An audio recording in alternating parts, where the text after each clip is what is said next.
poetry elements. So these are the different parts that make up a poem. Poetry elements. So first we have alliteration. We know, actually all three of these are figurative language. Alliteration, imagery, and metaphor we've already learned about, we're familiar with. So let's just review. An alliteration is the repetition of the beginning consonant sounds. So the first letter or the first sound in each word is the same. For example, slimy slug slithers slowly on the sidewalk. Try to say that 5 times fast. Man, that's hard. Imagery. This is where words or phrases that have vivid descriptions that appeal to your 5 senses. It creates a picture in the reader's mind. For example, the thick fuzzy coat was a blessing in the winter blizzard.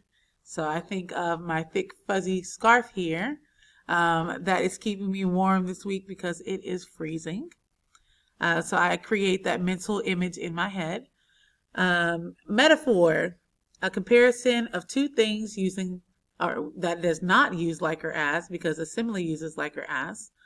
For example, a good laugh is sunshine in a house. So it is saying one thing is another.